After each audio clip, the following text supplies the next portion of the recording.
Hey everyone. Tonight we journey to one of history's most pivotal moments, a day that changed everything. May 29th, 1453. The day the last remnant of the Roman Empire finally fell. The day a thousand-year-old city met its end. The day many historians argue the Middle Ages died and the modern world was born. This is the story of Constantinople's final hours, a tale of desperate courage, overwhelming odds, and the collision of two worlds. On one side, the last Byzantine emperor, Constantine XI, defending the city his ancestors had ruled for over 1,000 years with just a few thousand men.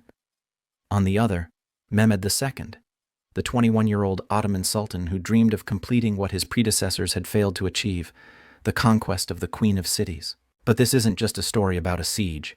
It's about the end of an era.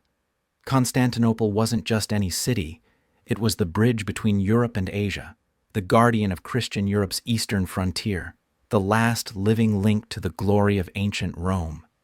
When its walls finally fell, they took with them not just a city, but an entire age.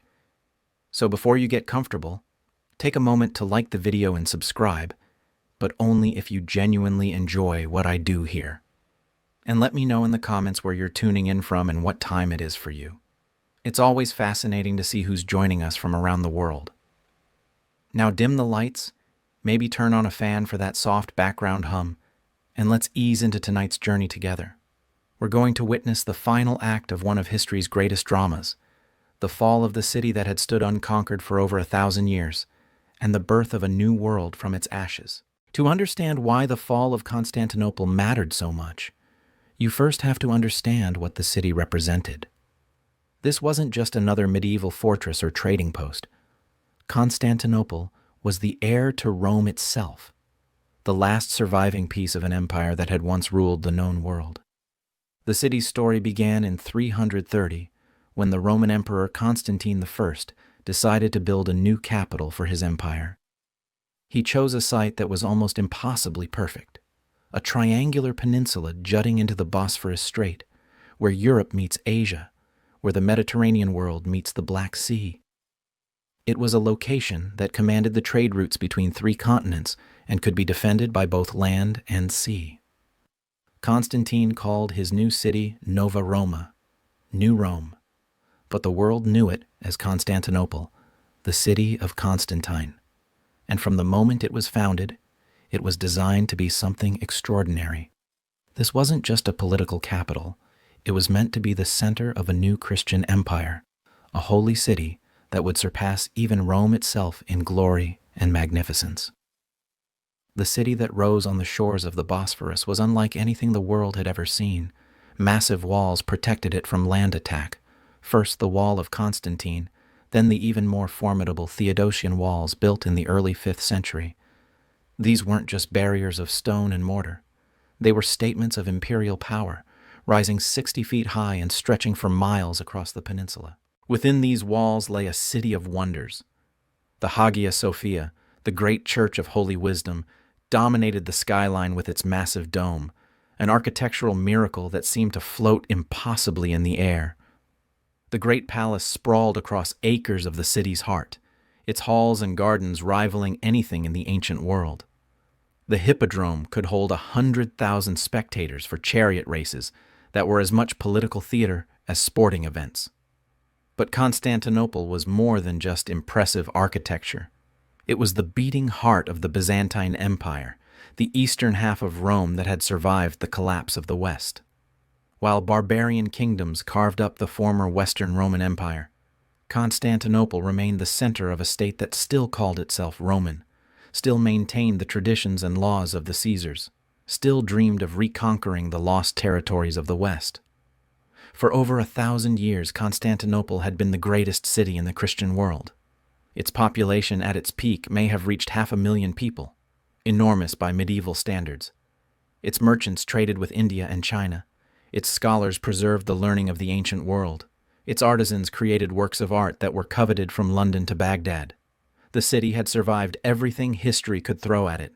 Arab sieges in the 7th and 8th centuries, when the forces of Islam first burst out of the Arabian Peninsula, Bulgarian attacks from the north, Russian raids down the Dnieper River, the Fourth Crusade in 1204, when Western crusaders shamefully sacked the city they were supposed to protect, earthquakes, plagues, civil wars, and economic collapse. Each time, Constantinople had endured. Its walls had never been breached by force. Its people had never surrendered to a foreign conqueror.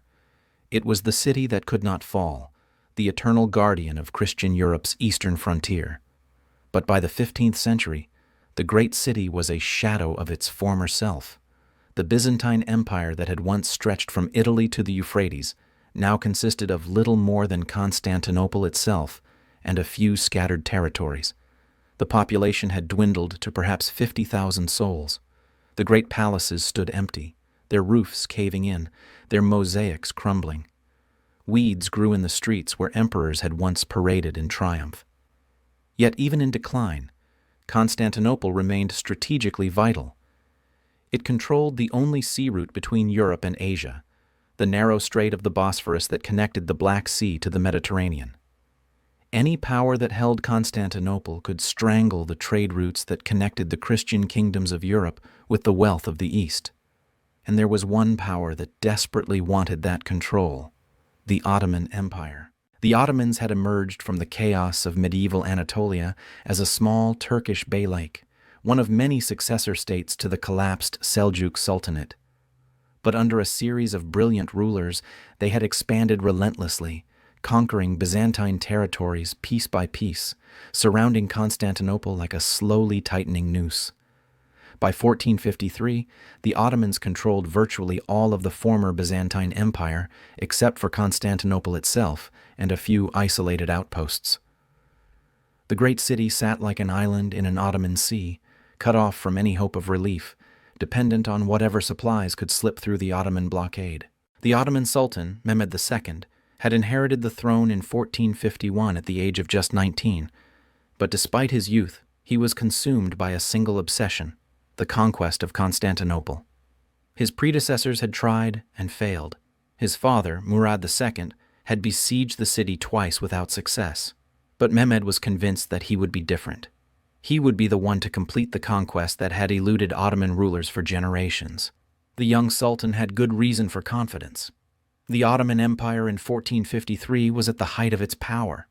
Its armies were the most disciplined and effective in Europe. Its treasury was full, and its technology was advancing rapidly. Most importantly, Mehmed had something his predecessors had lacked: cannons. Big cannons. Cannons that could, he believed, finally breach the walls that had protected Constantinople for over 1,000 years. The stage was set for one of history's most dramatic confrontations. On one side, the last Byzantine emperor, Constantine XI Palaiologos, with perhaps 8,000 defenders and the weight of 1,000 years of history on his shoulders. On the other, Sultan Mehmed II with an army of over 100,000 men and the most advanced siege technology of the age.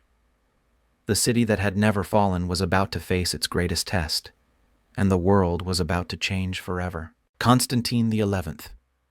Palaiologos was never supposed to be emperor. Born around 1405, he was the fourth son of Manuel II Palaiologos, which in the Byzantine succession system meant he had little chance of inheriting the throne. His older brothers John and Theodore seemed destined to rule, while Constantine would likely spend his life as a provincial governor or military commander. But fate had other plans. John VIII died childless in 1448, and the throne passed to Constantine, who was crowned as Constantine XI Palaiologos on January 6, 1449. He was 44 years old, a seasoned military commander who had spent years fighting hopeless battles against the advancing Ottomans, and he knew better than anyone just how desperate his empire's situation had become.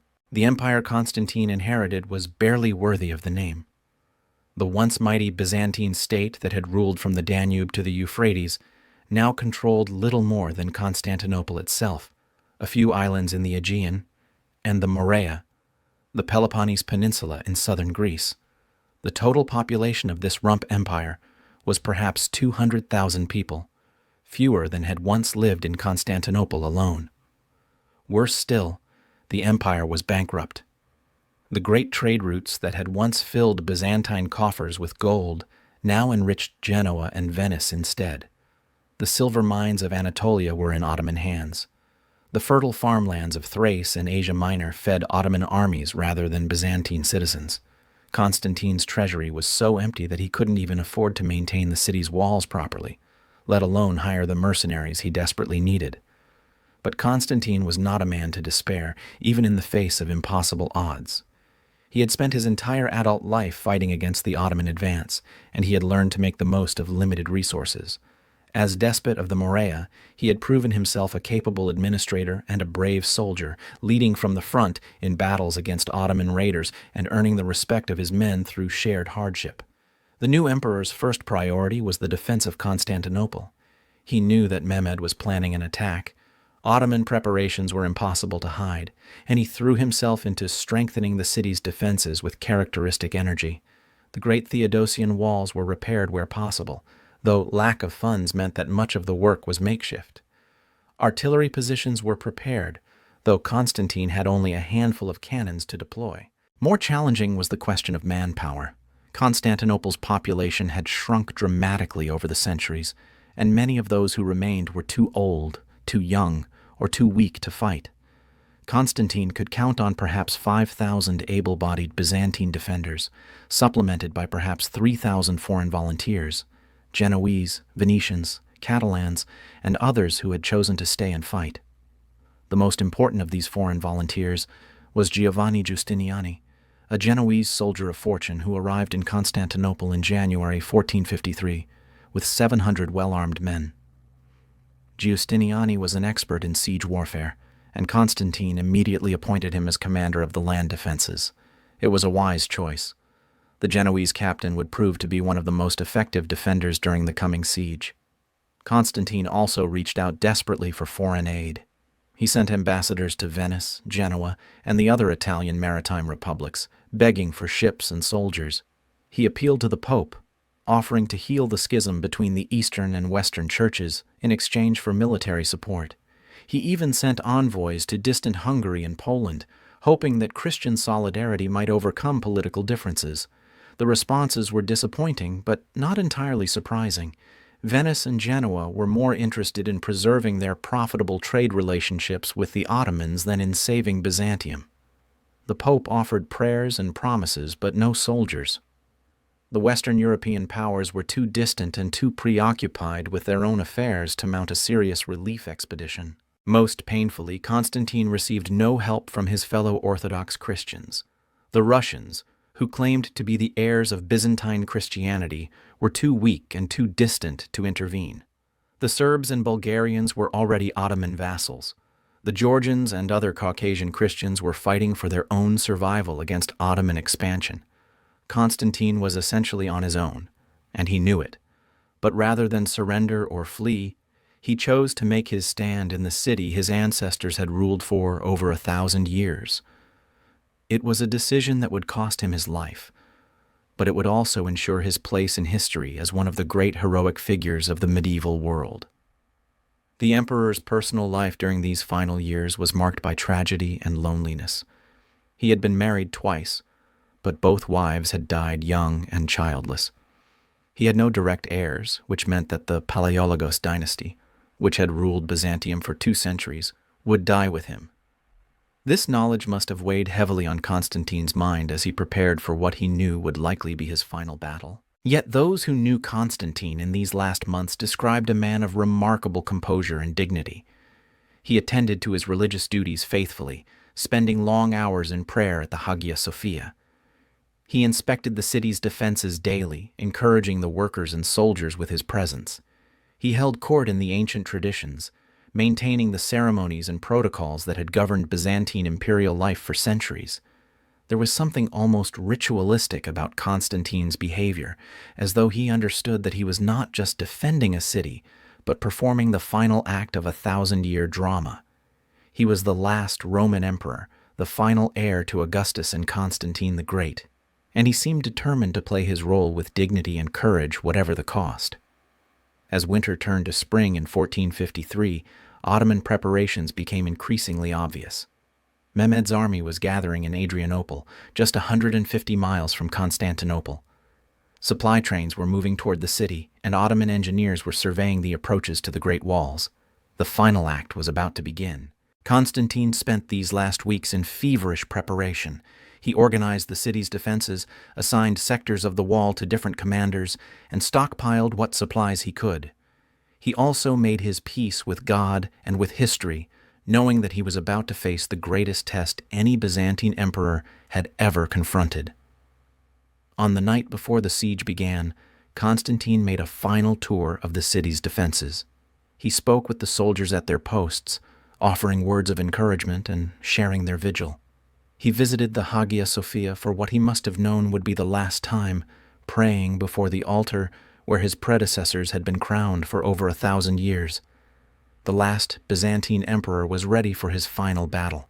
The question was whether the city he loved and the civilization it represented could survive what was coming. While Constantine prepared his desperate defense, a very different figure was making his own preparations just 150 miles away in Adrianople. Mehmed II was only 21 years old in 1453, but he had already proven himself one of the most formidable rulers of his age. Where Constantine represented the twilight of an ancient empire, Mehmed embodied the dawn of a new world power. Mehmed had been born into greatness, but he had also earned it through his own abilities. The son of Sultan Mehmed II, he had received the finest education available in the 15th century. He spoke Turkish, Arabic, Persian, Greek, Latin, and Hebrew fluently. He had studied mathematics, astronomy, and philosophy with the best scholars of his time. He was as comfortable discussing Aristotle as he was planning military campaigns. But it was military genius that had brought Mehmed to the throne. When his father died in 1451, the young prince had moved swiftly to consolidate his power, eliminating potential rivals, and securing the loyalty of the Janissary Corps, the elite infantry that formed the backbone of Ottoman military power. Within months, he had transformed himself from a scholarly prince into an absolute ruler commanding one of the most powerful empires in the world. From the moment he became sultan, Mehmed had been obsessed with one goal, the conquest of Constantinople. His predecessors had tried and failed repeatedly. His own great-grandfather, Bayezid I, had besieged the city for 8 years without success. His father, Murad II, had attempted the conquest twice, only to be repelled by the city's legendary walls and the desperate courage of its defenders. But Mehmed was convinced that he would succeed where others had failed. He had studied the previous sieges carefully, analyzing their failures and developing new strategies. Most importantly, he had embraced the new military technology that was revolutionizing warfare across Europe: artillery. The cannons of the 15th century were crude by later standards, but they represented a quantum leap in destructive power. For the first time in history, it was possible to breach walls that had previously been impregnable. The thick masonry that had protected medieval cities for centuries could be shattered by iron balls fired from bronze tubes filled with gunpowder. Mehmed had recruited the best artillery experts he could find, including a Hungarian engineer named Orban, who had previously offered his services to Constantine. When the Byzantine emperor couldn't afford to pay Orban's fees, the engineer had defected to the Ottomans, bringing with him the knowledge that would help destroy the city he had once offered to defend. Under Orban's direction, Ottoman foundries began producing cannons of unprecedented size and power. The largest of these monsters was over 26 feet long and could fire stone balls weighing over 1,200 pounds. It required 60 oxen to move and a crew of 700 men to operate, but it could, in theory, smash through any wall ever built. But Mehmed's preparations went far beyond artillery. He assembled an army that dwarfed anything his predecessors had commanded, perhaps 150,000 men drawn from across the Ottoman Empire. The core of this force was the Janissary Corps, perhaps 12,000 elite infantry armed with the latest firearms and trained to a level of discipline that rivaled any army in Europe. Supporting the Janissaries were contingents of Sipahis, Ottoman cavalry drawn from the feudal nobility of the empire. These horsemen were individually formidable warriors, but more importantly, they represented the loyalty of the Ottoman provincial elite to their young sultan. Their presence in the army was a sign that Mehmed had successfully united his empire behind his ambitious plans. The Ottoman army also included large numbers of irregular troops, Bashi bazouks, akinjis, and other light cavalry and infantry drawn from the frontier regions of the empire. These men were less disciplined than the Janissaries, but they were experienced in warfare and eager for the plunder that would come with the conquest of the great city. Perhaps most importantly, Mehmed had assembled a formidable navy to support his land forces. Ottoman galleys controlled the Sea of Marmara and the Dardanelles, cutting off Constantinople from any hope of relief by sea. The Sultan had also constructed a fortress on the European shore of the Bosphorus, Rumeli Hisari, the throat cutter, which allowed him to control shipping through the strait and complete the blockade of the city. But Mehmed's greatest weapon may have been his own personality. The young sultan possessed a combination of intellectual brilliance, ruthless pragmatism, and charismatic leadership that made him uniquely suited for the task ahead. He understood that the conquest of Constantinople would require not just military force but also psychological warfare, diplomatic maneuvering, and careful attention to the religious and cultural sensitivities of his diverse subjects. Mehmed had studied the history of previous sieges carefully, and he understood that Constantinople's greatest strength was not its walls but the morale of its defenders. The city had survived previous attacks largely because its people believed it was divinely protected, that God would not allow the last bastion of Orthodox Christianity to fall to the infidels. The Sultan's strategy was designed to shatter this confidence. His massive army and enormous cannons were as much psychological weapons as military ones. He wanted the defenders to see the hopelessness of their situation, to understand that they were facing not just another Ottoman raid but the full might of a great empire, determined to achieve its destiny. At the same time, Mehmed was careful to present himself as a legitimate ruler rather than a mere conqueror. He claimed to be the heir to the Roman emperors, arguing that his conquest of Constantinople would simply restore the unity of the Roman Empire under Muslim rule. He promised to respect the rights of Christians who submitted peacefully, and he made it clear that his quarrel was with the Byzantine government, not with Christianity itself. This sophisticated approach to conquest reflected Mehmed's broader vision for his empire. He was not content to be merely a Turkish warlord ruling over conquered territories. He wanted to create a truly universal empire that would unite Europe, Asia, and Africa under Ottoman rule. The conquest of Constantinople was just the first step in this grand design. As spring arrived in 1453, Mehmed's preparations were complete. His army was assembled, his cannons were cast, his ships were ready. The young sultan who had dreamed of conquering the unconquerable city was about to put his plans to the ultimate test. On April 2nd, 1453, the Ottoman army began its march from Adrianople toward Constantinople. It was a sight that must have struck terror into the hearts of any who witnessed it. A seemingly endless column of soldiers, artillery, and supply wagons stretching for miles across the Thracian countryside. At its head rode Mehmed himself, just 21 years old but already master of an empire and commander of the most powerful military force in the world. The final siege of Constantinople was about to begin. The first Ottoman scouts appeared outside Constantinople's walls on April 5, 1453. For the defenders watching from the ramparts, it must have been a moment of terrible clarity. The long-anticipated siege was finally beginning, and there would be no more time for preparation, no more hope for last-minute relief. Over the following days, the full magnitude of the Ottoman force became apparent. Mehmed's army spread across the countryside, outside the city, like a vast multicolored carpet. Tents stretched from the Golden Horn to the Sea of Marmara. Cooking fires dotted the landscape like stars, and the sound of hammering and construction echoed day and night as the Ottomans prepared their siege works.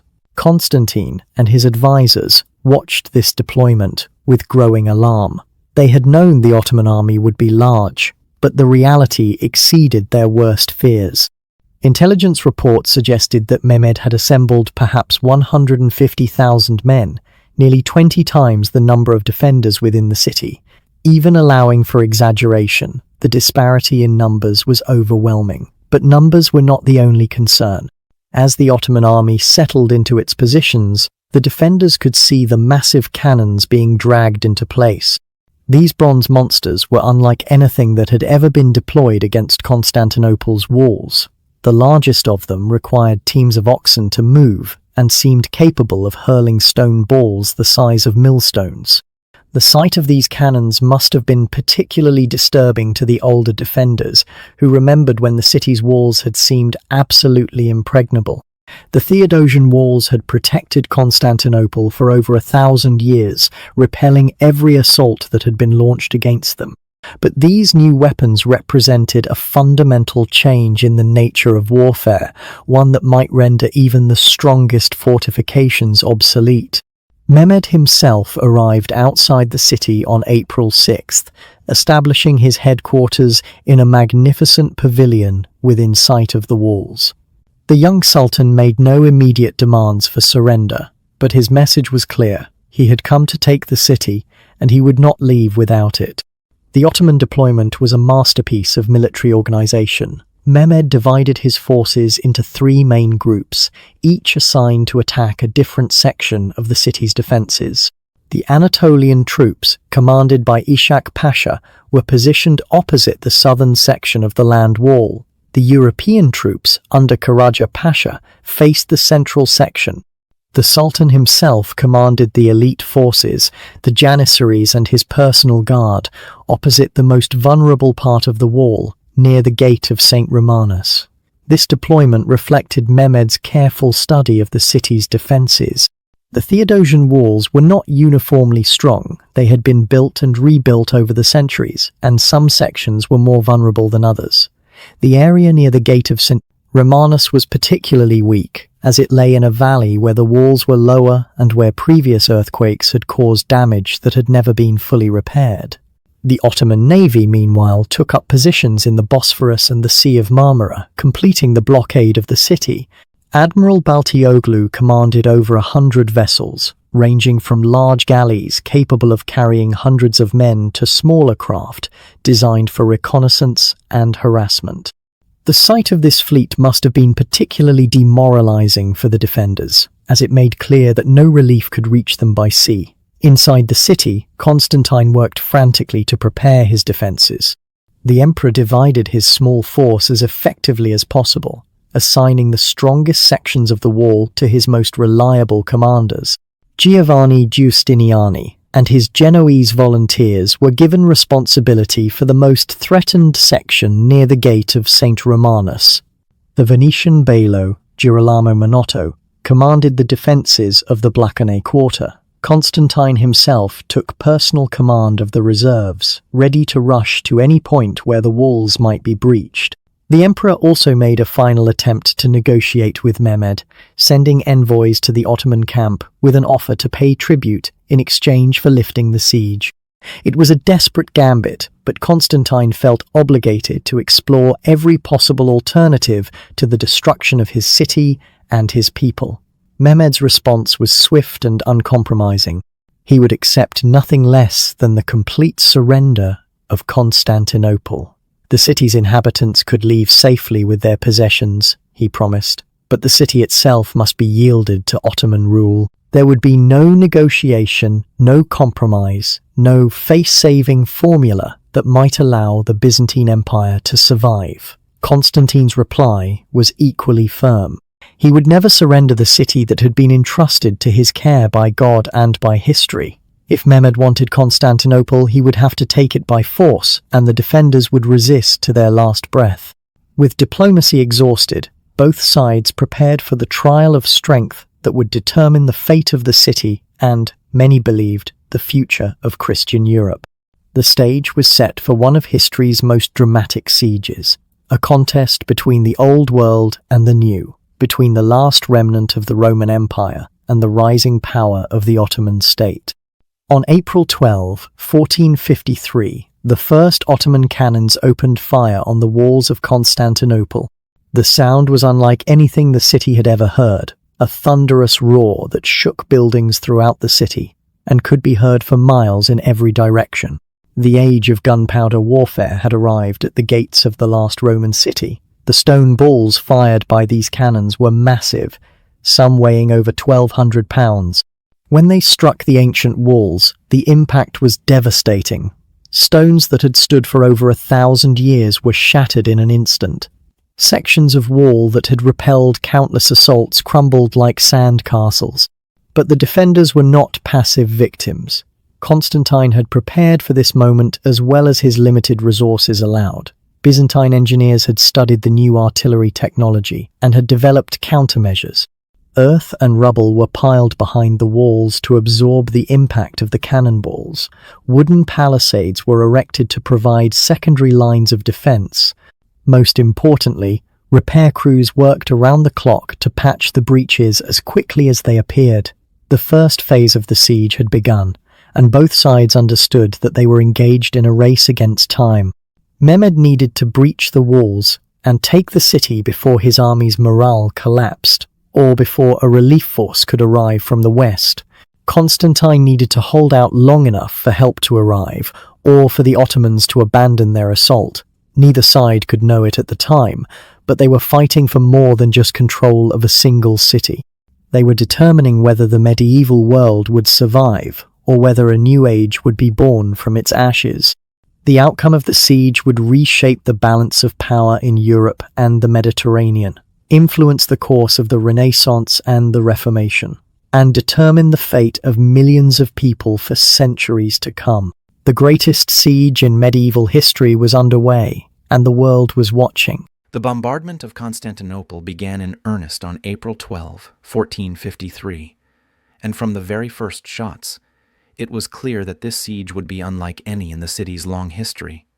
The sound of Mehmed's great cannons was something entirely new in warfare, a deep, earth-shaking roar that seemed to come from the bowels of hell itself. The largest of the Ottoman cannons, the monster designed by the Hungarian engineer Orban, required over 3 hours to reload between shots, but when it fired, the impact was devastating. The stone ball it hurled weighed over 1,200 pounds and struck the ancient walls with the force of a thunderbolt.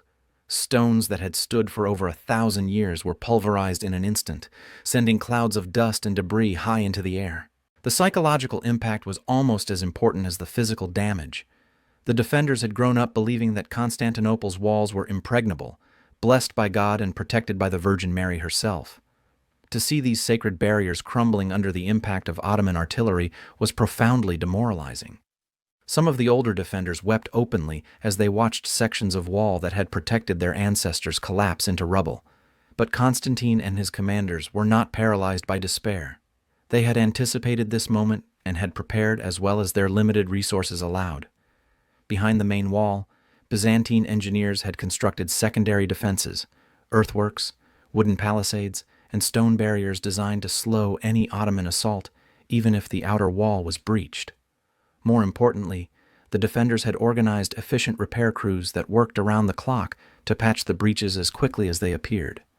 These men, mostly civilians pressed into service, showed remarkable courage as they labored under constant fire to rebuild what the cannons had destroyed. They used whatever materials they could find: stones from ruined buildings, earth from the city's gardens, even barrels filled with dirt and rubble. The repair work was dangerous and exhausting. The Ottoman cannons fired continuously during daylight hours, and the defenders never knew when the next shot would come screaming toward their section of the wall. Many repair workers were killed or wounded by flying debris, but others immediately took their places.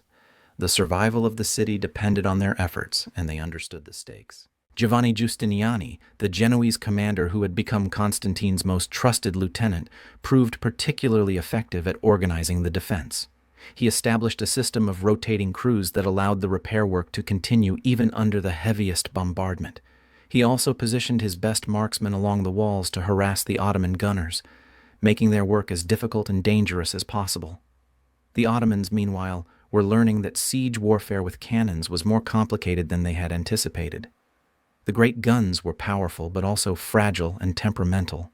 Orban's monster cannon cracked after just a few days of firing and had to be extensively repaired. Other cannons burst from overheating or defective powder charges, killing their own crews. The logistics of maintaining the bombardment were also challenging. Each shot required enormous quantities of gunpowder, which had to be manufactured on-site or transported from distant arsenals. The stone balls had to be carefully shaped and sized to fit each individual cannon. The bronze barrels had to be constantly cooled and cleaned to prevent them from overheating and exploding. Despite these difficulties, the Ottoman bombardment was gradually taking its toll. Day by day, the ancient walls were being reduced to rubble. The defenders could repair the breaches, but each repair was weaker than the original construction. The accumulated damage was slowly but inexorably weakening the city's defenses. Mehmed was not content to rely solely on his cannons.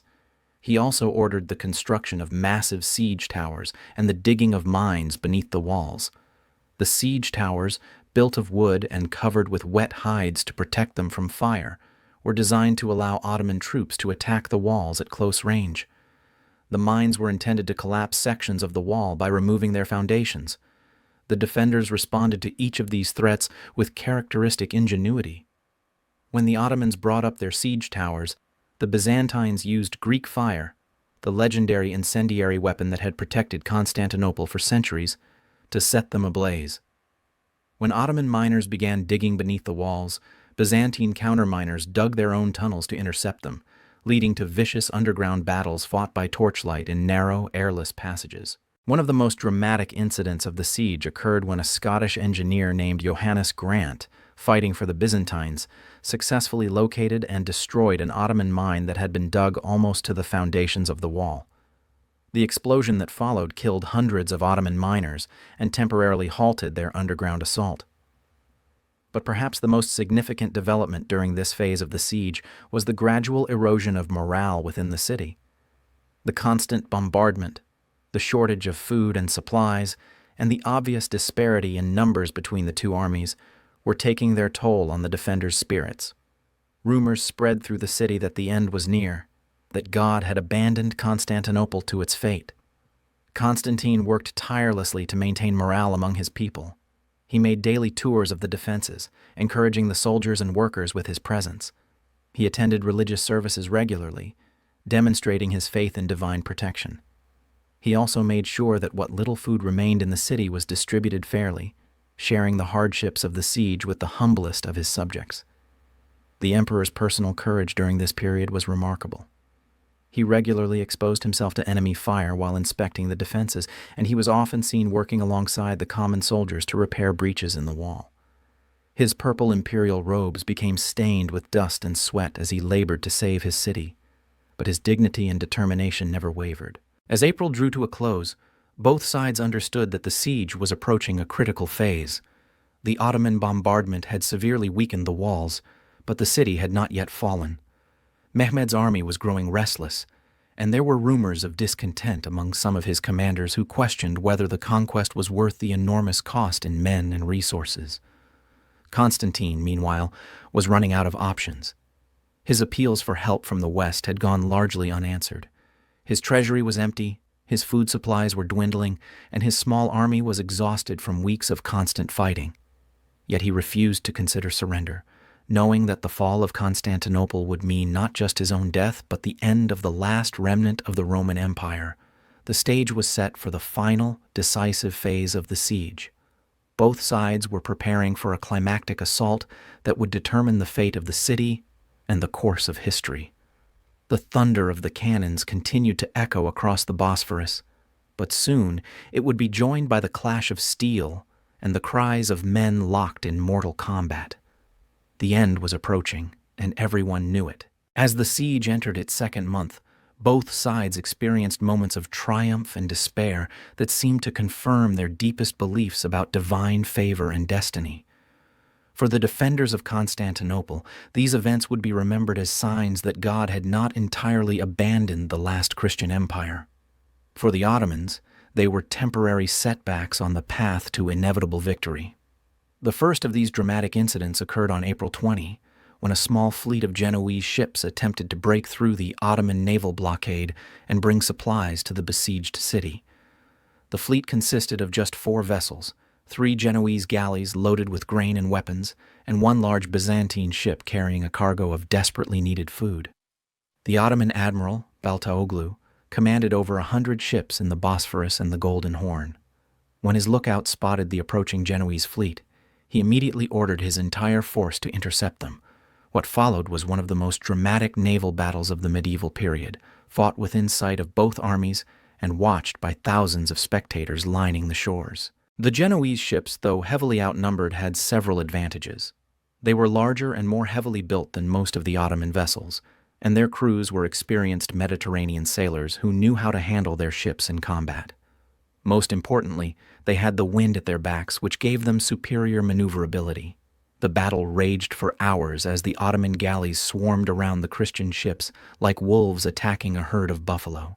The Genoese fought with desperate courage, knowing that the survival of Constantinople might depend on their success. Their ships' high sides protected them from Ottoman boarding attempts, while their superior artillery inflicted heavy casualties on the attacking galleys. The climax of the battle came when Baltaoglu himself led a final assault on the largest Genoese galley. The Ottoman admiral's ship rammed the Christian vessel, and for a moment it seemed as though the Ottomans would finally overwhelm their opponents. But the Genoese captain, displaying remarkable seamanship, managed to break free and continue toward the city. As the sun set on April 20, the 4 Christian ships sailed triumphantly into the Golden Horn, their holds full of supplies and their crews cheered by thousands of defenders lining the harbor. It was a stunning victory against overwhelming odds, and it seemed to prove that God had not abandoned Constantinople after all. Mehmed's reaction to this defeat was swift and terrible. He immediately dismissed Baltaoglu from command and ordered him to be executed, though the admiral's life was ultimately spared after intervention from other Ottoman commanders. More importantly, the Sultan realized that his control of the waters around Constantinople was not as complete as he had believed. The young ruler's response was characteristically bold and innovative. If his navy could not control the Golden Horn, he would find another way to get his ships into the harbor. What followed was one of the most audacious engineering feats in military history, the transportation of an entire fleet overland. On the night of April 22, Ottoman engineers began constructing a wooden roadway from the Bosphorus to the Golden Horn, running behind the Genoese colony of Galata.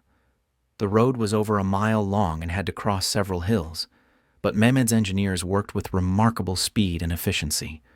By dawn, they had created a pathway wide enough for ships to be dragged across on wooden rollers. The sight that greeted the defenders of Constantinople on the morning of April 23 was almost beyond belief. 70 Ottoman galleys were being hauled overland by teams of oxen and hundreds of men, their masts and rigging swaying as they moved across the hills like ships sailing through a sea of grass. It was a feat that seemed to defy the laws of nature, and it had a profound psychological impact on both sides. For the Ottomans, the successful transportation of the fleet was proof of their sultan's genius and divine favor. Mehmed had accomplished something that seemed impossible, demonstrating once again that he was destined to conquer the unconquerable city.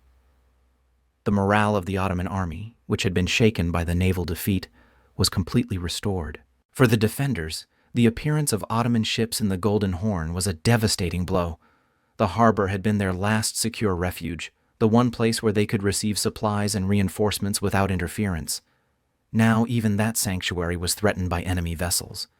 Constantine immediately recognized the danger and ordered an attack on the Ottoman fleet in the Golden Horn. On the night of April 28, a small force of Byzantine and Genoese ships attempted to destroy the enemy vessels with fire ships, old vessels loaded with combustible materials and set ablaze. The attack was led by Giacomo Cocco, a Genoese captain who volunteered for what was essentially a suicide mission. The fire ship attack initially seemed successful. Several Ottoman galleys were set ablaze, and for a moment it appeared that the entire enemy fleet might be destroyed. But the Ottomans had anticipated such an attack and had prepared countermeasures. Their ships were anchored far enough apart to prevent the fire from spreading, and they had boats standing by to tow burning vessels away from the main fleet. The attack ultimately failed, and Koko was captured and executed by the Ottomans. But the attempt demonstrated the desperate courage of the defenders and their refusal to accept defeat even in the face of seemingly impossible odds. As May began, both sides prepared for what everyone understood would be the final phase of the siege. The Ottoman bombardment had created several large breaches in the walls, and Mehmed's engineers were preparing the assault equipment that would be needed for a general attack. The Sultan had also received reinforcements from Anatolia, bringing his total force to perhaps 160,000 men. Constantine, meanwhile, was running out of options. His repeated appeals for help from the west had produced only promises and prayers. A Venetian fleet was reportedly on its way, but it was still weeks away and might arrive too late to save the city. The emperor's treasury was empty, his food supplies were nearly exhausted, and his small army was worn down by weeks of constant fighting. Yet the defenders' morale received an unexpected boost from a series of religious ceremonies that seemed to demonstrate divine favor. On May 25, the city's most sacred relic, the robe of the Virgin Mary, was carried in procession around the walls. According to witnesses, the procession was accompanied by miraculous signs. The relic seemed to glow with its own light, and a sweet fragrance filled the air wherever it passed. 3 days later, an even more dramatic event occurred.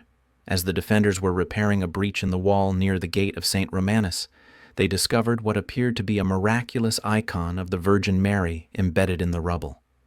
The icon was completely undamaged despite being buried under tons of stone, and it seemed to radiate a supernatural light.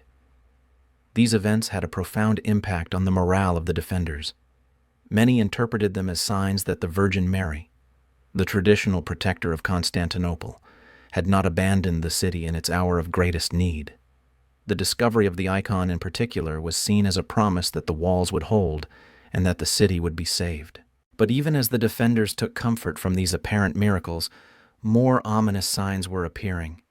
On May 26, a lunar eclipse turned the moon blood red, which many interpreted as a portent of disaster.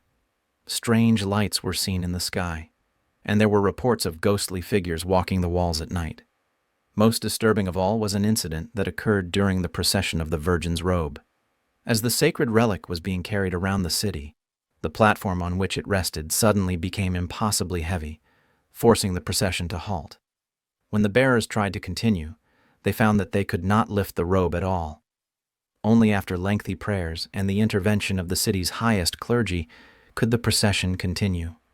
Many interpreted this incident as a sign that the Virgin Mary was preparing to abandon Constantinople, taking her protection with her. The psychological impact on the defenders was devastating, and it seemed to confirm their worst fears about the city's fate. As May drew to a close, both sides understood that the climax of the siege was approaching. Mehmed had set June 1st as the date for his final assault, and his preparations were nearly complete. Constantine had done everything in his power to prepare his defenses, but he knew that his small force could not hold out much longer against the overwhelming Ottoman numbers. The stage was set for the final act of one of history's greatest dramas. The fate of Constantinople, and with it the last remnant of the Roman Empire, would be decided in the coming days. The thunder of the cannons continued to echo across the Bosphorus, but soon it would be joined by the clash of steel and the cries of men fighting for their lives and their beliefs. The end was very near. On the evening of May 28, 1453, Sultan Mehmed II made his final preparations for the assault that would determine the fate of Constantinople. The young ruler, now 21 years old, had spent over 50 days besieging the ancient city, and he knew that his reputation and perhaps his throne depended on the success of the coming attack. The Ottoman army that prepared for battle that night was a formidable force. Mehmed commanded perhaps 160,000 men, drawn from across his vast empire. At the core of this host were the 12,000 Janissaries, the elite infantry corps that formed the backbone of Ottoman military power. These men were professional soldiers, trained from childhood in the arts of war and fanatically loyal to their sultan. Supporting the Janissaries were contingents of Sipahis, Ottoman cavalry drawn from the feudal nobility of the empire. These horsemen were individually skilled warriors, but more importantly, they represented the loyalty of the Ottoman provincial elite to their young ruler.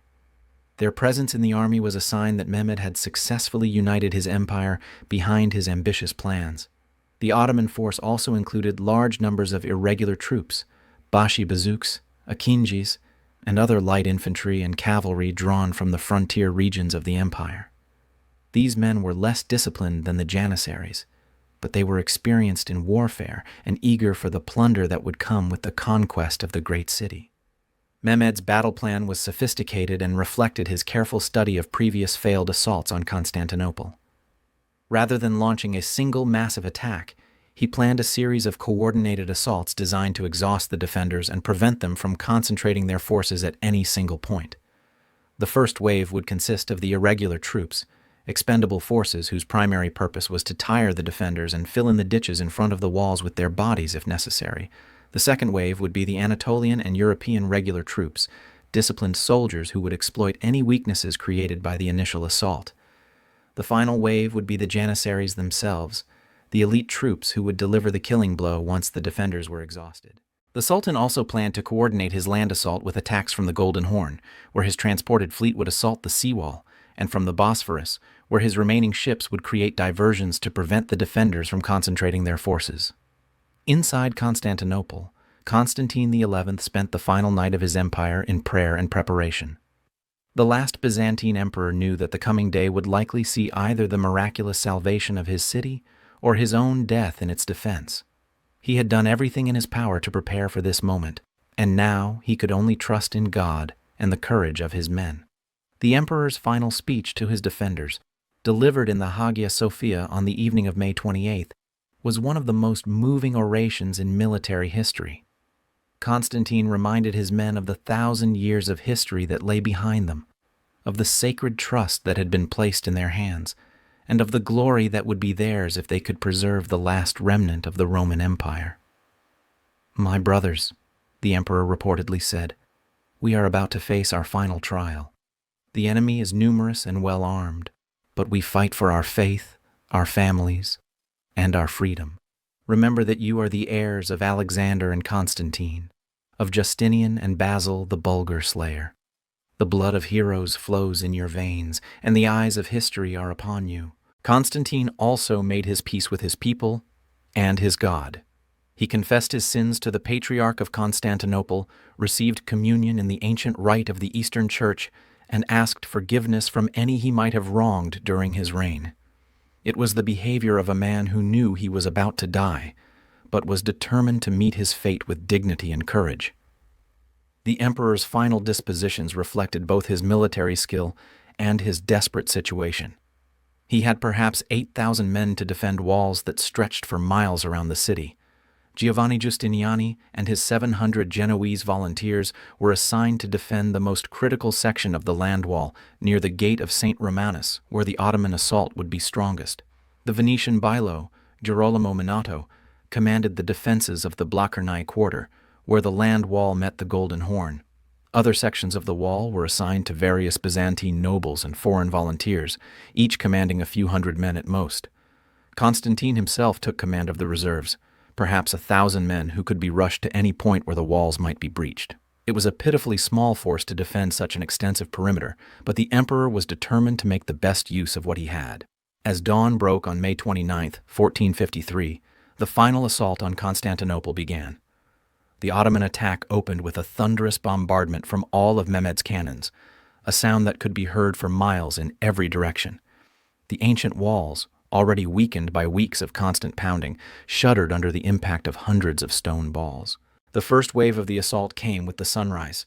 Thousands of irregular troops, Bashi bazouks and other frontier warriors, charged toward the walls with wild cries, their weapons glinting in the morning light.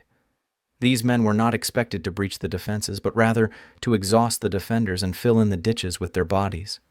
The defenders met this assault with desperate courage. From the walls, Byzantine and Genoese crossbowmen poured volleys of bolts into the attacking masses.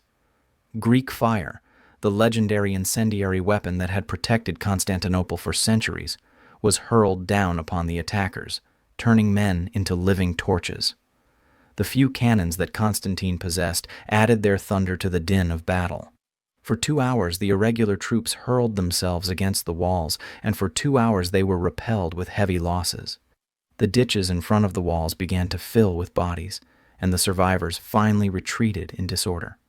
The first phase of Mehmed's plan had failed to achieve its objectives, but it had cost the defenders precious ammunition and energy. The second wave came at mid-morning.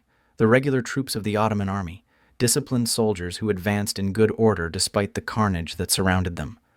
These men were better armed and better trained than the irregulars, and they pressed their attack with professional skill. The assault focused on the section of wall defended by Giustiniani and his Genoese volunteers. Here, the Ottoman bombardment had created several large breaches, and the attackers poured through these gaps like water through a broken dam. For a moment, it seemed as though the city must fall. But Giustiniani's men held firm. The Genoese captain had prepared for this moment, constructing secondary defenses behind the main wall and positioning his best men at the most critical points. His crossbowmen, protected by wooden shields, poured a deadly fire into the attacking masses. His pikemen, fighting in close formation, prevented the Ottomans from exploiting their numerical advantage. The battle raged for hours, with neither side able to gain a decisive advantage. The Ottomans had the numbers, but the defenders had the advantage of position and the desperate courage of men fighting for their lives and their faith. Bodies piled up in the breaches, and the stones of the ancient walls ran red with blood. As the morning wore on, it became clear that the second wave, like the first, was failing to achieve its objectives.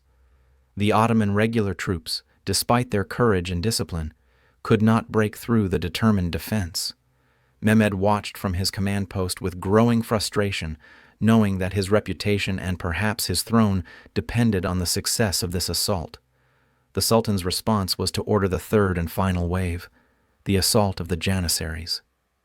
These elite troops, the finest soldiers in the Ottoman army, advanced toward the walls in perfect formation, their white felt caps and gleaming weapons marking them as the cream of Mehmed's forces. The sight of the Janissaries advancing must have struck terror into the hearts of the defenders. These men were professionals, trained from childhood in the arts of war and fanatically loyal to their sultan. They had never been defeated in battle, and their very appearance on the field was often enough to break the morale of their enemies. But the defenders of Constantinople were not ordinary enemies. They were fighting for their faith, their families, and their freedom, and they met the Janissary assault with the same desperate courage they had shown throughout the siege. The battle for the walls reached a new level of intensity as the finest soldiers of two civilizations clashed in mortal combat.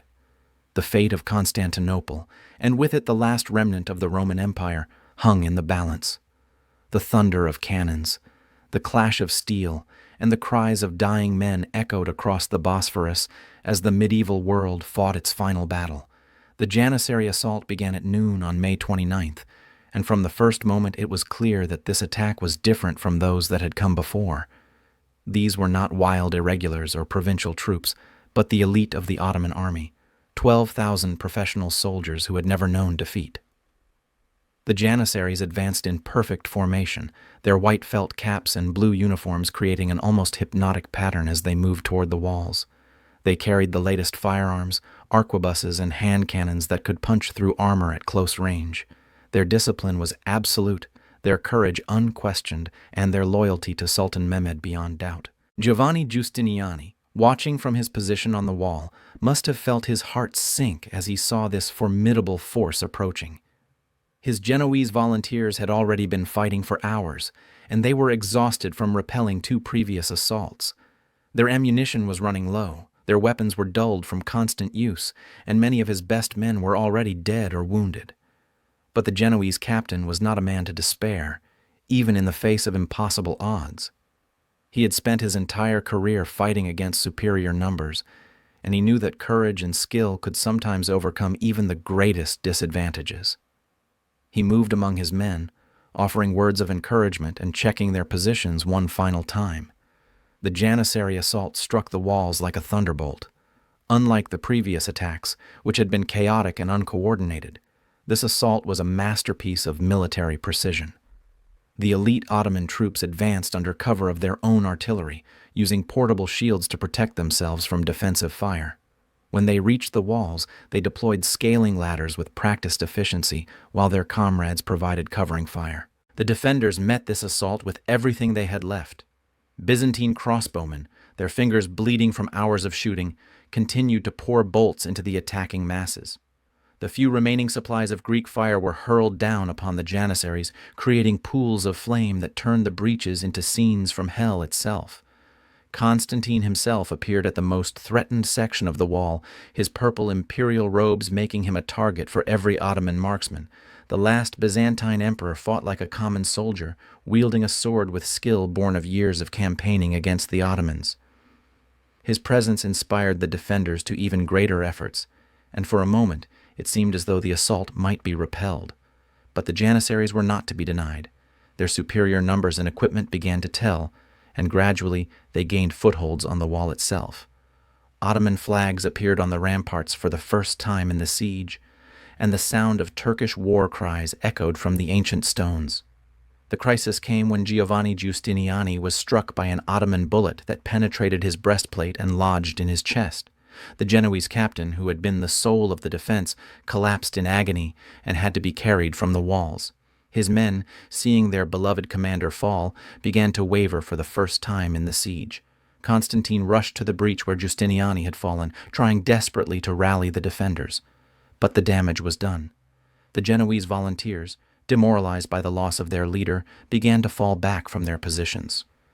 A gap opened in the defense, and the Janissaries poured through like water through a broken dam. What followed was a scene of indescribable chaos and carnage. Ottoman soldiers flooded through the breach, fighting hand to hand with the remaining defenders in the narrow streets behind the walls. The sound of battle, the clash of steel, the screams of the wounded, the crash of falling masonry echoed throughout the city. Constantine, seeing that the walls could no longer be held, made a decision that would ensure his place in history. Rather than flee or surrender, the last Byzantine emperor chose to die fighting for his city. Throwing off his imperial regalia so that his body could not be identified and desecrated, he drew his sword and charged into the melee. The emperor's final moments were witnessed by several of his companions, who later described his heroic death to historians. Constantine fought with the courage of a lion, cutting down several Ottoman soldiers before being overwhelmed by sheer numbers. He fell somewhere in the chaos of the breach, his body lost among the hundreds of dead that littered the ancient stones. With their emperor dead and their walls breached, the remaining defenders began to collapse. Some continued to fight in small groups, selling their lives dearly in the narrow streets of the city. Others fled toward the harbor, hoping to escape by sea. But for most, there was nowhere to run and no hope of survival. The Ottoman soldiers who poured through the breach were initially focused on the fighting, but as organized resistance crumbled, their attention turned to plunder. Constantinople was one of the richest cities in the world, and the promise of loot had been one of Mehmed's most effective recruiting tools. What followed was a scene that shocked even hardened veterans of medieval warfare. Ottoman soldiers rampaged through the city, looting churches and palaces, killing anyone who resisted, and carrying off thousands of civilians as slaves.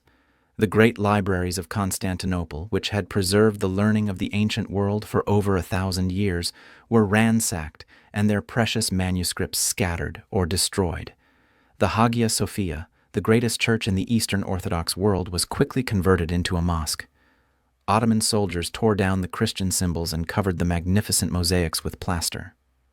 The building that had been the spiritual heart of Byzantine Christianity for nearly 1,000 years was transformed into a symbol of Islamic triumph. But even in the midst of this catastrophe, there were acts of mercy and humanity. Mehmed himself, when he entered the city in triumph, was reportedly moved by the destruction and ordered his soldiers to stop the looting.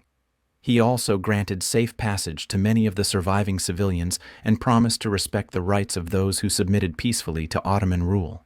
The Sultan's first act upon entering the Hagia Sophia was to kneel and pray, thanking Allah for granting him victory over the last remnant of the Roman Empire. It was a moment of profound historical significance, the end of a state that had existed for over 1,000 years and the beginning of a new chapter in the history of Europe and the Islamic world. As night fell on May 29, 1453, Constantinople was no more. The city that had been the queen of cities, the New Rome, the last bastion of Christian Europe in the East, had fallen to the Ottoman Empire. The medieval world, which had been shaped by the conflict between Christianity and Islam, between East and West, between the heirs of Rome and the successors of the Prophet, had come to an end. The modern world was about to begin. In the immediate aftermath of Constantinople's fall, Sultan Mehmed II faced a challenge almost as daunting as the siege itself, transforming a conquered city into the capital of a world empire. The young ruler, now 21 years old and master of the greatest prize in the medieval world, understood that his victory was only the beginning of an even greater task. The city that Mehmed inherited was a shadow of its former glory. Centuries of decline had reduced Constantinople's population from perhaps 500,000 at its peak to fewer than 50,000 by 1453. Entire districts lay in ruins, their buildings collapsed, and their streets overgrown with weeds. The great palaces and churches that had once made the city the wonder of the world were crumbling monuments to a vanished age. But Mehmed saw potential where others saw only decay. The city's location remained as strategically important as ever, controlling the only sea route between Europe and Asia, commanding the trade routes that connected the Black Sea with the Mediterranean. More importantly, Constantinople carried with it the prestige of over 1,000 years of imperial history. To rule from the city of Constantine was to claim the inheritance of Rome itself. The Sultan's first priority was to restore the city's population. The siege and its aftermath had left Constantinople nearly empty, with many of its inhabitants dead, fled, or carried off as slaves. Mehmed addressed this problem with characteristic energy and pragmatism, issuing proclamations throughout his empire encouraging settlement in the former Byzantine capital. The Sultan offered generous incentives to attract new residents. Merchants were promised favorable trading privileges, artisans were offered tax exemptions, and religious minorities were guaranteed protection and the right to practice their faiths. Most importantly, Mehmed made it clear that Constantinople, which he renamed Istanbul, from the Greek phrase Eistin Polin, meaning to the city, would be a cosmopolitan metropolis where people of all backgrounds could prosper. The response was remarkable. Within a few years, the city's population had grown to over 100,000, and within a generation it would exceed 200,000. Greeks, Armenians, Jews, Italians, Slavs, and Turks all flocked to the new Ottoman capital, creating a diverse and dynamic urban culture that would define Istanbul for centuries to come. Mehmed also embarked on an ambitious program of construction and restoration.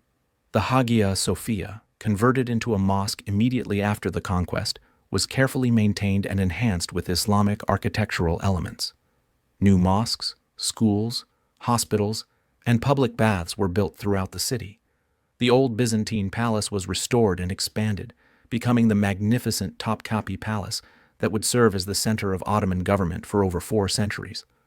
But perhaps Mehmed's most significant achievement was his transformation of Istanbul into a center of learning and culture. The Sultan, who was himself highly educated and spoke multiple languages, understood that a great empire needed more than just military power. It needed intellectual and cultural prestige as well. Under Mehmed's patronage, Istanbul became home to scholars, poets, artists, and scientists from across the known world. The city's libraries, which had been scattered during the conquest, were rebuilt and expanded. New schools and universities were established, offering instruction in Islamic law, philosophy, mathematics, and the natural sciences. The Sultan also made a conscious effort to preserve and incorporate the best elements of Byzantine culture into his new empire. Greek scholars who had fled to the west during the final years of the Byzantine Empire were invited to return, bringing with them precious manuscripts and knowledge of ancient Greek literature and philosophy.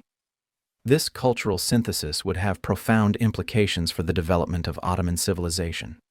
Mehmed's vision extended far beyond Istanbul itself. He saw the conquest of Constantinople as just the first step in a grand design to create a truly universal empire that would unite Europe, Asia, and Africa under Ottoman rule. The city that had once been the capital of the Eastern Roman Empire would now serve as the launching point for new conquests that would carry Ottoman power to the gates of Vienna and the shores of the Indian Ocean. The international reaction to Constantinople's fall was one of shock and dismay throughout Christian Europe. The news reached Venice on June 29th, exactly 1 month after the city's fall, and spread rapidly throughout the continent. Church bells tolled in mourning, and special masses were said for the souls of the defenders who had died in the city's final battle. Pope Nicholas V declared the fall of Constantinople to be a catastrophe for all of Christendom and called for a new crusade to reclaim the Holy City. But the response from Europe's secular rulers was disappointing. The major powers were too preoccupied with their own affairs to mount a serious effort to reverse Mehmed's conquest. Venice and Genoa, the great maritime republics that had profited enormously from trade with Byzantium, quickly came to terms with the new Ottoman regime. The Venetians, in particular, were more interested in preserving their commercial privileges than in avenging the fall of the last Christian empire in the East. The reaction in the Islamic world was very different. News of Constantinople's conquest was greeted with celebration from Cairo to Baghdad to Delhi. Mehmed was hailed as a Ghazi, a holy warrior who had struck a great blow against the enemies of Islam. Poets composed verses in his honor, and his name was mentioned in Friday prayers throughout the Muslim world. But perhaps the most significant reaction came from the scholars and intellectuals of both East and West, who recognized that the fall of Constantinople marked the end of an era. The city had been the last living link to the ancient world, the final repository of Roman law and Greek learning. Its fall seemed to symbolize the definitive end of the classical age and the beginning of something entirely new. Many Greek scholars who had served the last Byzantine emperors fled to Western Europe, carrying with them precious manuscripts and knowledge that would contribute to the Renaissance. The University of Padua, the court of the Medici in Florence, and other centers of learning in Italy welcomed these refugees and their libraries, helping to spread Greek learning throughout the West. This diaspora of Byzantine scholars had profound implications for the development of European culture. Their knowledge of ancient Greek texts, their understanding of classical philosophy and science, and their expertise in theology and law all contributed to the intellectual ferment that was transforming Western Europe in the 15th and 16th centuries. At the same time, the Ottoman Empire under Mehmed's leadership was becoming a major center of learning and culture in its own right. The Sultan's court attracted scholars and artists from across the known world, creating a cosmopolitan intellectual environment that rivaled anything in contemporary Europe. The fall of Constantinople thus marked not just the end of the Byzantine Empire, but the beginning of a new phase in the relationship between East and West, between Christianity and Islam, between the classical world and the modern age. The city that had once been the bridge between Europe and Asia would continue to play that role under Ottoman rule, but in ways that would have been unimaginable to its Byzantine founders. As Mehmed consolidated his control over his new capital, he was already planning his next moves. The conquest of Constantinople had made him the most powerful ruler in the Eastern Mediterranean, but his ambitions extended far beyond the Bosphorus. He dreamed of conquering Italy, of taking Rome itself and completing the work that his ancestors had begun centuries earlier. The young sultan who had captured the unconquerable city was just getting started. The fall of Constantinople was not an ending, but a beginning. The first chapter in the story of an empire that would dominate 3 continents for over 4 centuries. The fall of Constantinople sent shockwaves throughout Europe that would reshape the continent's political, economic, and cultural landscape for centuries to come. What had begun as a local conflict between a declining Byzantine Empire and a rising Ottoman state became a catalyst for changes that would define the early modern world. The most immediate impact was felt in the realm of trade and commerce. For over 1,000 years, Constantinople had been the crucial link in the trade routes connecting Europe with Asia. Merchants from Venice, Genoa, and other Italian city-states had grown rich carrying spices, silks, and other luxury goods from India and China through the Byzantine capital to markets in Western Europe. The Ottoman conquest didn't immediately end this trade, but it fundamentally altered its character. Mehmed, despite his promises to respect existing commercial arrangements, imposed new taxes and regulations that made the traditional routes less profitable. More importantly, European merchants now found themselves dependent on the goodwill of a Muslim ruler whose ultimate loyalties lay with the Islamic world rather than with Christian Europe. This new reality provided a powerful incentive for European explorers to seek alternative routes to the riches of Asia. The Portuguese, who had already begun exploring the African coast under Prince Henry the Navigator, redoubled their efforts to find a sea route to India around the Cape of Good Hope. The Spanish, not to be outdone, sponsored Christopher Columbus's attempt to reach Asia by sailing west across the Atlantic. The connection between the fall of Constantinople and the Age of Exploration is not merely coincidental. Many of the navigators, cartographers, and scholars who made these voyages possible were directly or indirectly influenced by the Ottoman conquest. The need to bypass Ottoman-controlled trade routes provided both the motivation and the financial backing for expeditions that would ultimately lead to the European discovery and colonization of the Americas. The cultural impact of Constantinople's fall was equally profound. The exodus of Greek scholars from the conquered city brought a treasure trove of classical learning to Western Europe, just as the Renaissance was reaching its peak. These refugees carried with them not only precious manuscripts but also the linguistic and scholarly skills needed to translate and interpret ancient Greek texts. The arrival of these Byzantine scholars in Italy, France, and other parts of Western Europe provided a crucial stimulus to humanist learning. Universities that had previously relied on Latin translations of Greek works now had access to the original texts and to scholars who could read them in their original language. This influx of authentic classical learning helped to fuel the intellectual revolution that was transforming European thought. Among the most significant of these refugee scholars was Cardinal Bessarion, who had served as the Byzantine Emperor's representative at the Council of Florence in the 1430s. Bessarion brought with him one of the finest libraries of Greek manuscripts in existence, which he eventually donated to the city of Venice. His collection became the foundation of the Bibliotheca Marciana, one of Europe's greatest libraries. Another important figure was George of Trebizond, a scholar who had already established himself in Italy before Constantinople's fall, but whose work took on new urgency afterward. George devoted himself to translating and commenting on Aristotle's works, helping to make the great philosopher's ideas more accessible to Western European scholars. The impact of these scholars extended far beyond the realm of classical learning. Their knowledge of Greek theology, philosophy, and science contributed to debates about everything from the nature of the soul to the structure of the universe. Their presence in Western European universities helped to create a more cosmopolitan intellectual environment that would prove crucial to the development of modern science and philosophy. The fall of Constantinople also had profound implications for the development of printing technology. The need to preserve and disseminate the Greek texts brought by refugee scholars provided a powerful incentive for the development of Greek typefaces and printing techniques. The famous Aldine Press in Venice, established by Aldus Manutius, specialized in producing high-quality editions of Greek classics that made these works available to a much wider audience than ever before.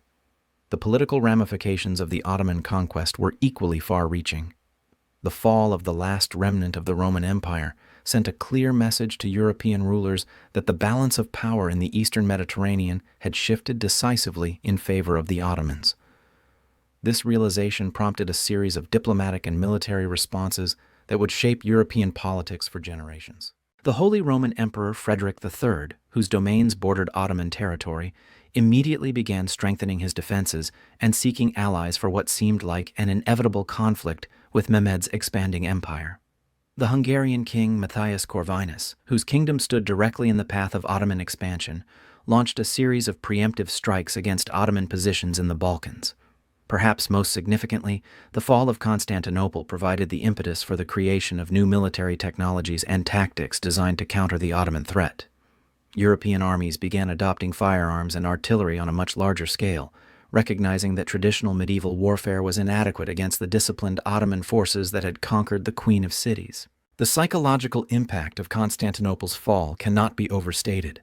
For over 1,000 years, the city had stood as a symbol of Christian resistance to Islamic expansion. Its walls had never been breached by force, and its survival had seemed to prove that God favored the Christian cause. The city's fall shattered this confidence and forced European Christians to confront the possibility that their civilization might not be divinely protected after all. This crisis of confidence manifested itself in various ways. Some Europeans responded with calls for religious reform and renewal, arguing that Constantinople had fallen because Christians had strayed from the true path. Others turned to apocalyptic thinking, interpreting the Ottoman conquest as a sign that the end times were approaching. The Protestant Reformation, which began just 64 years after Constantinople's fall, was influenced by these anxieties.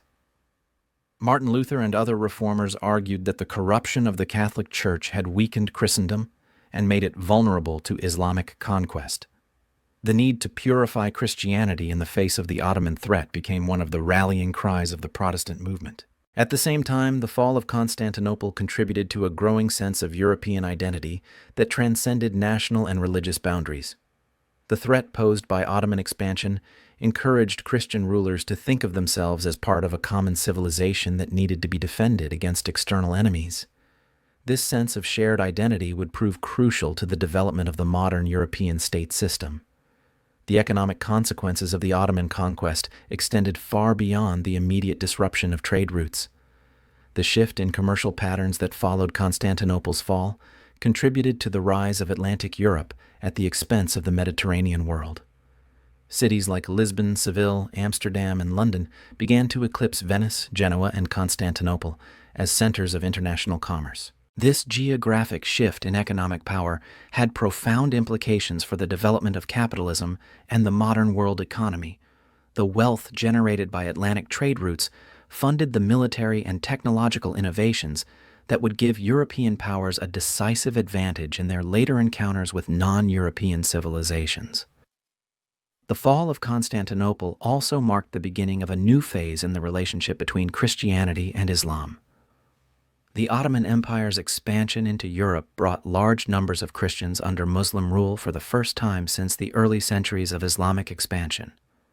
The Ottoman system of religious tolerance, while imperfect by modern standards, provided a model for governing religiously diverse populations that would influence political thought for centuries to come.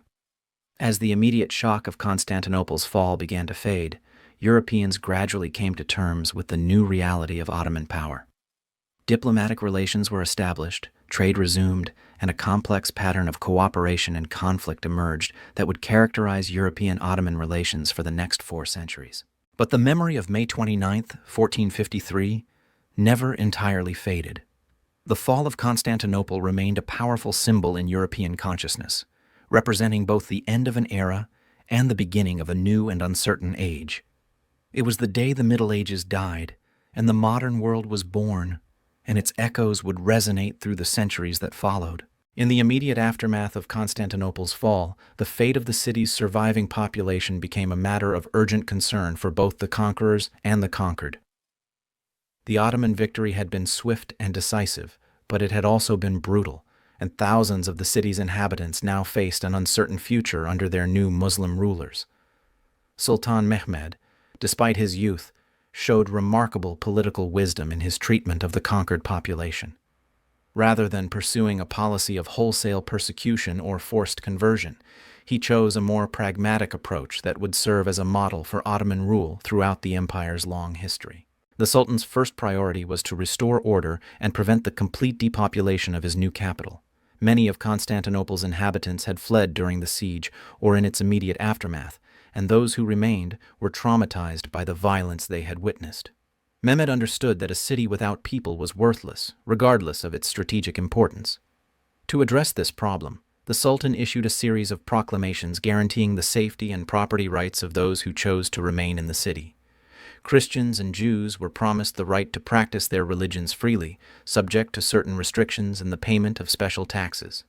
Merchants were offered favorable trading privileges, and artisans were encouraged to continue their crafts under Ottoman patronage. These policies were not motivated purely by humanitarian concerns.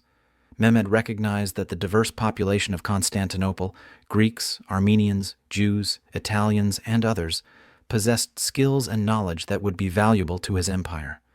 The city's Greek population, in particular, included many educated individuals who could serve as administrators, translators, and intermediaries in the Ottoman government's dealings with Christian Europe. The Sultan's approach to religious matters was particularly sophisticated.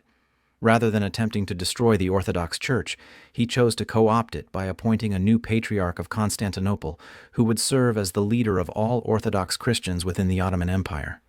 This position, known as the Ecumenical Patriarch, was given considerable autonomy in religious matters while remaining subordinate to Ottoman political authority.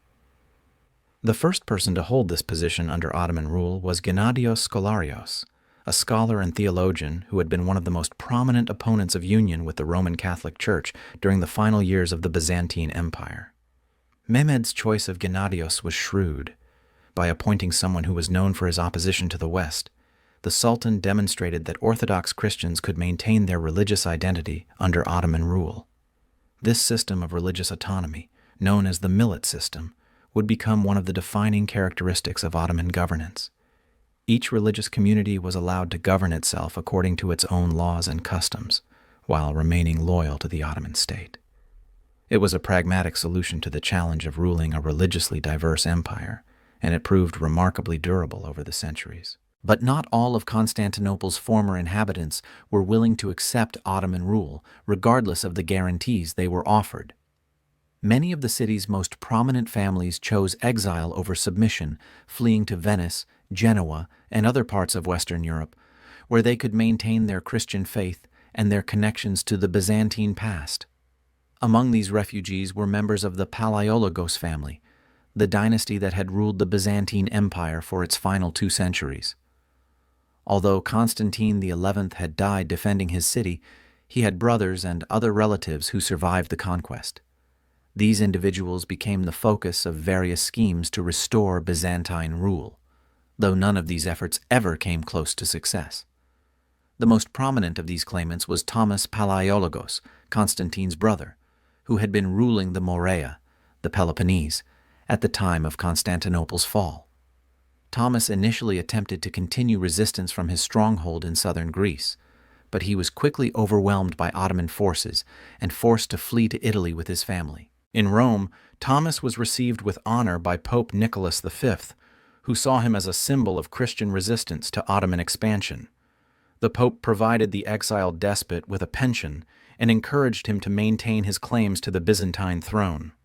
Thomas's daughter, Zoe Palaiologina, would later marry Ivan III of Russia, helping to establish the Russian claim to be the Third Rome and the heir to Byzantine traditions. Other members of the Byzantine nobility found refuge in various parts of Europe. Some settled in Venice, where their knowledge of Greek and their connections to the Eastern Mediterranean made them valuable to the Republic's commercial interests. Others went to France, Spain, or the Holy Roman Empire, where they served as advisors on Ottoman affairs, or as advocates for new crusades against the Turkish menace. The diaspora of Byzantine nobles and scholars had a profound impact on European culture and politics. These refugees brought with them not only their personal knowledge and skills, but also precious manuscripts, works of art, and other cultural treasures that had been saved from the conquest of Constantinople. Many of these manuscripts contained works of ancient Greek literature, philosophy, and science that had been preserved in Byzantine libraries for over 1,000 years. When these texts reached Western Europe, they provided scholars with access to original Greek sources that had previously been known only through Arabic or Latin translations. This influx of authentic classical learning contributed significantly to the intellectual ferment of the Renaissance. The refugees also brought with them a deep knowledge of Ottoman politics, military tactics, and culture that proved invaluable to European governments seeking to understand and counter the Turkish threat. Former Byzantine officials who had observed Ottoman administration firsthand could provide insights into the strengths and weaknesses of the empire that had conquered their homeland. Perhaps most importantly, the Byzantine refugees served as living symbols of the Christian struggle against Islamic expansion. Their presence in European courts provided a constant reminder of what had been lost when Constantinople fell, and their appeals for aid helped to maintain European interest in the Eastern question long after the immediate shock of the conquest had faded. The fate of those who remained in Constantinople under Ottoman rule was more complex and varied. Many adapted successfully to the new regime, finding opportunities for advancement in the Ottoman administrative system or in the city's reviving commercial life. The Greek population, in particular, proved adept at serving as intermediaries between the Ottoman government and European merchants, a role that brought considerable wealth and influence to some families. The Phanariot Greeks, named after the Phanar district of Constantinople where many of them lived, became particularly prominent in Ottoman administration. These families, many of whom claimed descent from Byzantine nobility, served as translators, diplomats, and provincial governors throughout the empire. Their knowledge of languages and their understanding of both Eastern and Western cultures made them indispensable to the Ottoman government. At the same time, the Greek population of Constantinople maintained a strong sense of their Byzantine heritage. They preserved the Greek language, maintained their Orthodox faith, and kept alive the memory of the empire that had once ruled from their city. This cultural continuity would prove crucial to the development of Greek national consciousness in later centuries. The transformation of Constantinople into Istanbul was not merely a change of name, but a fundamental alteration in the city's character and identity. The Ottoman capital that emerged from the ruins of the Byzantine city was larger, more diverse, and more cosmopolitan than its predecessor had been for centuries. But it was also a different kind of place, one where Islamic culture and Ottoman political traditions took precedence over the Christian and Roman heritage of the past. Yet even as Istanbul became increasingly Ottoman in character, it never entirely lost its connection to its Byzantine past. The great churches that had been converted to mosques still bore the architectural marks of their Christian origins. The street plan of the city remained largely unchanged from Byzantine times, and the population, while increasingly diverse, still included a substantial Greek element that maintained its distinct identity within the larger Ottoman framework. The story of Constantinople's transformation into Istanbul is thus not simply one of conquest and replacement, but of adaptation and synthesis. The city that emerged from the events of 1453 was neither purely Byzantine nor purely Ottoman, but something new, a cosmopolitan metropolis that bridged the worlds of East and West, Christianity and Islam, tradition and innovation. This synthesis would prove to be one of the most enduring legacies of the fall of Constantinople. The city that had once been the capital of the Eastern Roman Empire became the heart of a new kind of empire, one that would dominate the Eastern Mediterranean and much of Europe for centuries to come. And in that transformation, something of the old world survived, even as something entirely new was born.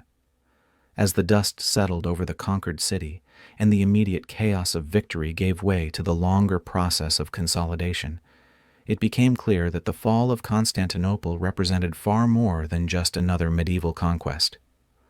The events of May 29, 1453, had fundamentally altered the balance of power in Europe and the Mediterranean, setting in motion changes that would reshape the world for centuries to come.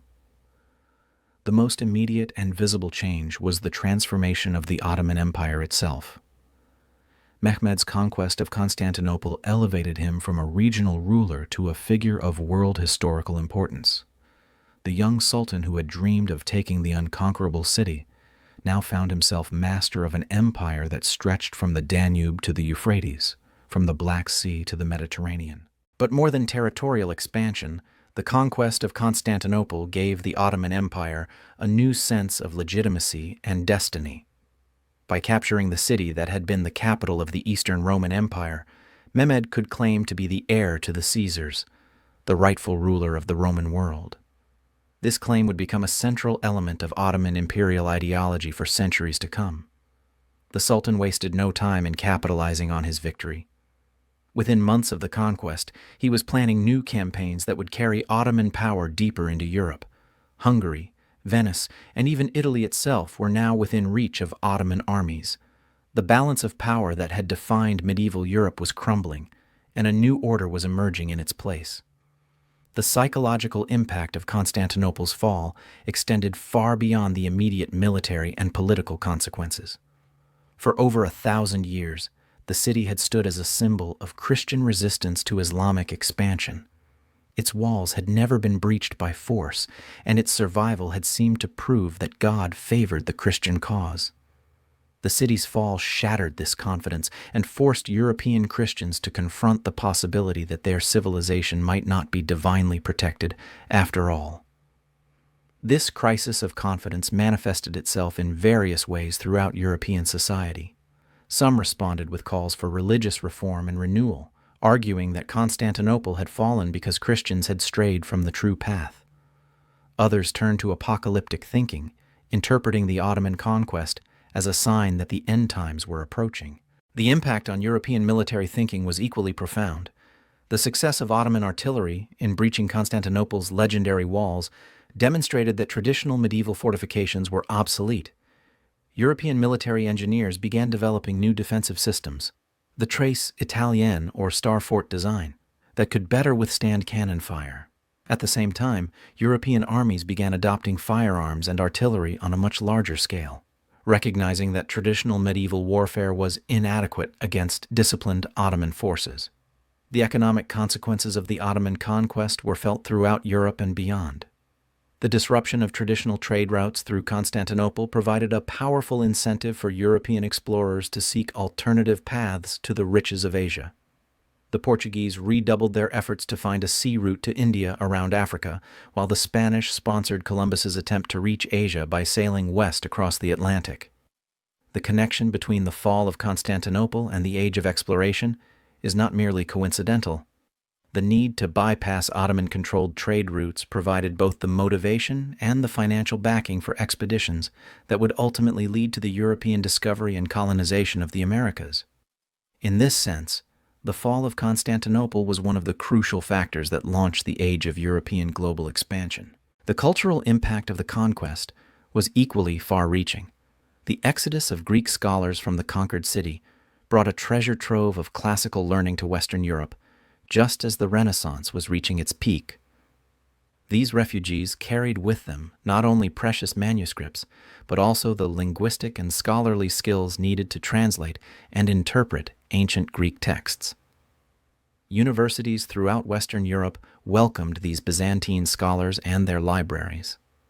The University of Padua, the court of the Medici in Florence, and other centers of learning in Italy became repositories of Greek learning that had been preserved in Constantinople for over 1,000 years. This influx of authentic classical knowledge contributed significantly to the intellectual revolution that was transforming European thought. The printing press, invented just a few years before Constantinople's fall, played a crucial role in disseminating this new learning. Greek texts that had previously existed in only a few manuscript copies could now be printed and distributed throughout Europe. The famous Aldine Press in Venice specialized in producing high-quality editions of Greek classics, making these works available to a much wider audience than ever before. The fall of Constantinople also marked a turning point in the relationship between Christianity and Islam. The Ottoman Empire's expansion into Europe brought large numbers of Christians under Muslim rule for the first time since the early centuries of Islamic expansion.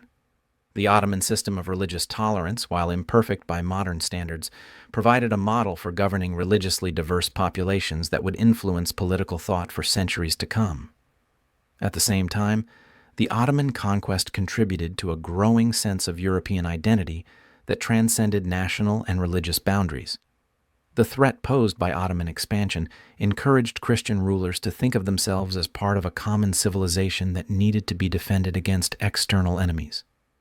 This sense of shared identity would prove crucial to the development of the modern European state system. The technological innovations that made the conquest possible, particularly the use of large cannons to breach fortified walls, represented a revolution in military affairs that would have implications far beyond the siege of Constantinople. The age of gunpowder warfare had arrived, and with it came fundamental changes in the nature of political power and social organization. Castles and city walls that had protected medieval communities for centuries became obsolete almost overnight. The feudal system, which had been based partly on the military value of fortified positions, began to give way to more centralized forms of government that could afford the expensive new military technologies. The rise of the modern state, with its professional armies and centralized administration, was closely connected to these military innovations. The fall of Constantinople also had profound implications for the development of Renaissance humanism and the scientific revolution. The Greek texts brought to Western Europe by Byzantine refugees included not only literary and philosophical works, but also scientific and mathematical treatises that had been lost to the West for centuries. The recovery of these texts provided European scholars with access to the full range of ancient Greek learning, contributing to the intellectual ferment that would produce figures like Copernicus, Galileo, and Newton. Perhaps most significantly, the fall of Constantinople marked the end of the medieval world and the beginning of the early modern period. The city's conquest represented the final collapse of the last remnant of the Roman Empire, bringing to a close a historical epic that had lasted for over 1,000 years. The world that emerged from the ruins of Byzantine Constantinople was fundamentally different from the one that had preceded it. This new world was characterized by global trade networks, centralized nation-states, religious diversity, and rapid technological change. It was a world in which European powers would compete for dominance on a global scale, in which new continents would be discovered and colonized, and in which traditional certainties about religion, politics, and society would be challenged and transformed. The young sultan who had conquered the unconquerable city could hardly have imagined the full consequences of his victory. Mehmed II had set out to capture Constantinople and complete the work that his predecessors had begun. In doing so, he had inadvertently helped to launch a new age in human history, an age that would be defined by the very European expansion and innovation that his conquest had helped to inspire. The fall of Constantinople was thus both an ending and a beginning. It marked the death of the medieval world and the birth of the modern age. The thunder of Mehmed's cannons against the Theodosian walls was not just the sound of stone crumbling. It was the sound of history itself turning a page, closing one chapter of human experience and opening another.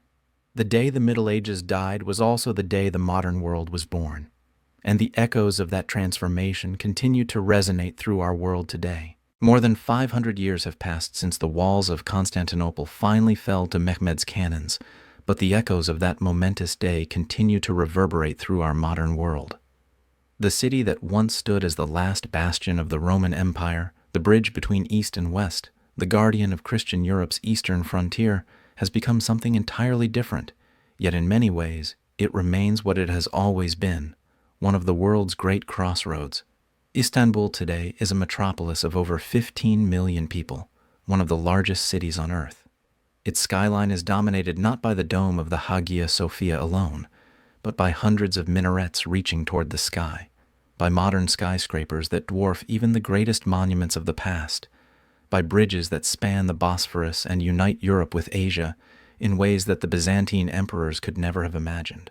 Yet walk through the streets of the old city, and you can still feel the weight of history pressing down upon you.